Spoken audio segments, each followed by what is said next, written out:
So the Arkham trilogy, and yes, I mean trilogy, is a series that has to be legendary. However, after chatting with some people in my community, a lot of them never even played it. With all the superhero media, I can see why this game could be a pass for some of the more modern gamers. So allow me to tell you why you're wrong. Hi, I'm Mateo Vert, your favorite backlog gamer, and allow me to... Welcome to the madhouse, Batman! Thank you, Joker. Yeah, here's Arkham Asylum. There's no escape, Joker. That? I don't want to escape. I'm having way too much fun. I even have you here to keep a smile on my face. Now, if you're new to my channel, first off, welcome. You should know I'm passionate about gaming. When it comes to Arkham Asylum, I have a certain peeve with people calling it just a superhero game. While you wouldn't be wrong, because Batman is a guy in a suit who fights crime, dumbing this game down to just being a superhero game wouldn't be doing it justice. Yeah, because one minute you're giving the inmates of Arkham Asylum permanent brain damage, the next you're hiding from Scarecrow who's trying to send you to your doom. It's arguably a superhero game cosplaying as a horror game. And at the end of fear, oblivion. Between the messed up visions caused by Scarecrow's fear toxin and the unhinged content of those interview tapes, Figured as much. So, how about this, Doc? You let me go now, and I won't eat you. You don't really eat people. It's just an urban myth. Oh, you think? Keep believing that, Doc. yeah, this game is actually kind of wild. Now, I have enough self-awareness, I think, to know that the average gamer may not view it like this. However, I strongly believe that out of the trilogy, Asylum is a must-play for any gamer. If you haven't played it, then put on the cow and get to it. Yo, I'm so excited to be back at the Asylum. So from here on out, this will be spoiler territory. You have been warned. So Arkham Asylum begins with Batman delivering the Joker to the facility after he was caught kidnapping the mayor or something. I don't know, my ADHD was kicking in. Joker doesn't seem bothered at all, which makes Batman kind of uneasy. The whole opening sequence of Batman escorting the Joker is amazing at setting the scene. Mark Hamill, who voices the Joker, does an incredible job at making the character sound both equally hilarious and terrifying. Joke's on you. We meet up with Gordon, and after passing the Joker off to the staff, our suspicions are proven true. Okay, let's stop here. Why was there only one doctor and one security guard to handle the Joker? No one of these criminals are always breaking out. We are then treated to probably my favorite line in the game. Welcome to the madhouse, Batman. I set a trap, and you sprang it gloriously. Now the game begins proper. We try to chase down Joker, but run into Victor Zsasz. No, not Victor Zsasz, who has a cop hostage. After quickly dealing with him, we continue making our way through the asylum, beating up bad guys and solving some light puzzles. All right, who's next to go to sleep? Wait, hold on. Good night. Psych. Gotcha. And good night. This is where we get our first glimpse of what the Joker might be cooking up. He turns one of the inmates into, I don't know, Bane from Wish.com. After defeating him, the guy just dies. One of the Arkham staff, Frank, is actually on Joker's payroll and kidnaps Commissioner Gordon. With the combination of my amazing detective skills and overpowered tech, we track down the traitor, who is already dead. So we get a lead on Gordon, and while tracking him down, we discover Joker's men are rounding up all the doctors in the medical wing. We help the doctors by fading anyone who gets in our way. I'm starting to think Batman is the reason this asylum is full of crazies. Yeah, I'm not gonna lie to you guys, chat. If I got my ass whooped like this, they need to put me in therapy. We are then treated to our first nightmare Scarecrow sequence. I wasn't a fan of these when I first played the game, but now I kind of enjoy them.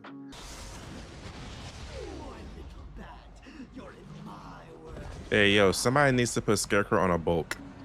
I think they shake things up enough to keep me engaged, or maybe that's just cope, who knows. We catch up with Harley Quinn and save Gordon, where we meet another iconic Batman villain, Bane. He mentions that one of the doctors we saved earlier, Dr. Young, was experimenting on him. And this is why I have trust issues. I will break you, Batman. Stand the Bruja. No, Bane. This time I break you. Talk to him. Damn. After sending Bane to the bottom of the river, wait, hold up, how is he not dead? Well, Batman doesn't kill, so I'm sure he's fine. Now it's time to track down Dr. Young and get some answers. We find our formula and are then treated to our second Scarecrow section. The sick bastard has us relive the night of our parents' death. You hear that? He's got a bug. See, this is why I don't like poor people. I just need to ask you some questions. So after reliving generational trauma, we find Dr. Young, who is being attacked by Zsasz. We deal with him quickly, and just as Dr. Young is giving us vital information for the plot, she gets blown up. Because of course, nothing could be that easy for the Batman. We decide it's best now to track down the Warden. Along the way, we meet another iconic Batman villain, Poison Ivy. I'm really not interested in a bunch of flowers, Ivy. Guys, hear me out. I can fix her. We follow the Warden's trail and are treated to another Easter egg with Clayface, who was impersonating the Warden and Commissioner Gordon. And I'm sure that'll be the last time we see of him. After saving the Warden, it's time to take down Harley Quinn once and for all. You know, Bats, I always thought there was a spark between us. I can fix her. She has us fight on some electric tiles, which is more annoying than anything. We capture her and leave her in a cell with her own delusions. Well, he'll get me out. You'll see. You'll see. Yeah, it's like she realized her own delusion mid-delusion. We follow Harley's fingerprints to the Joker's secret lab, where he has perfected his recipe for making more discount Banes. It's time to shut this place down once and for all. We decide to ask Ivy, how to reverse Joker's formula. She tells us the flower needed to synthesize a cure is on the island, however, one problem. It's in Killer Croc's lair, because of course it is. First things first, it's time for the final Scarecrow segment. We do some parkour, defeat some skeletons, and then proceed to ore farm on him. We follow him into the sewers, where he threatens to put his spirit toxin into the water supply, which is a bad idea. Killer Croc pops out and tries to eat Scarecrow without a bev. Pure nasty work. We end up saving the poor bastard because we're Batman, of course. Now to get the flower and deal with Killer Croc.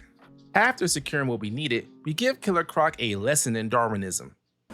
Come on, just a bit closer. You got this. Boom! Stupid animal. While dealing with Killer Croc, Ivy took Joker's Titan formula and is now slowly taking over the island. It's hard being Batman sometimes. There's always something going on.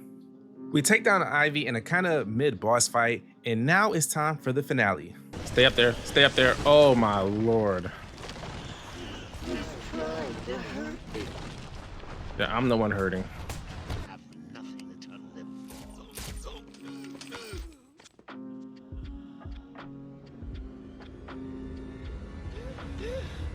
Joker takes the Titan formula himself in an attempt to even the playing field.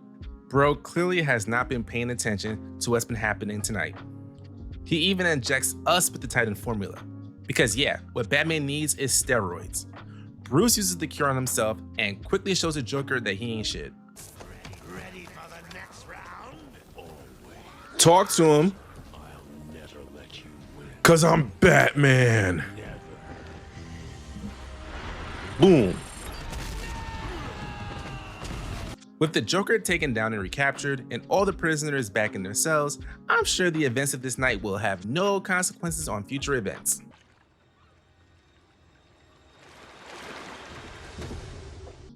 While the story is really solid in Arkham Asylum, the combat is the main star of the show. The main goal is to keep your combo going while weaving in gadgets to take down your foes as fast as possible. Do not be a noob and just spam that square button. You need to effectively counter enemies.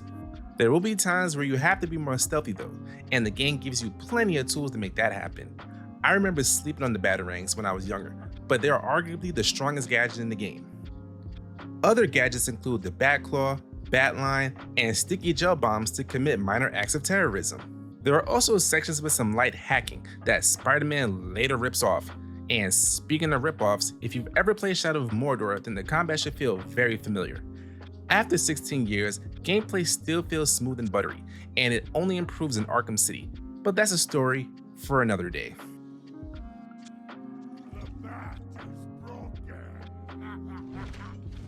So does Arkham Asylum still? Yes, it does. It holds up, absolutely. Like, why I don't even need to finish that sentence. While the game isn't perfect, it's still worth playing in 2025. If you enjoy Spider-Man PS4 and Shadow of Mordor, then go pay homage to the OG, go kiss the ring.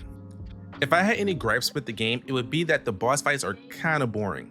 I mean, the Bane fight has the same mechanics as the pseudo-Bane elite enemies. Joker's final fight is notorious for being one of the lamest final bosses ever. Kinda like in Shadow of Mordor. The Poison Ivy fight was just annoying if anything. My headcanon is that this was done to make the game more approachable to those who only want to enjoy the story and not get stuck on bosses. I mean, but what do I know? I'm just a dumb YouTuber. In conclusion, Arkham Asylum is a great mix of an action game with some horror seasoning. I finished my playthrough in about 10 hours and now doing hard mode on stream, so come say hi, if you want. Thanks for watching. We recently reached a sub goal of 250. You guys are amazing. I had fun revisiting this classic and might make it a monthly series. I have a game in mind for September, but after that, you, yes you, can vote on the game I played from November onward, unless we get canceled. I put polls in the community tab. Don't see something you like? No problem. Comment under the poll with the game of your choice. And as always, constructive criticism to improve these videos is always welcome. Next week we return to the backlog as I've now finished my first playthrough of Mass Effect 3, and I have a lot of thoughts.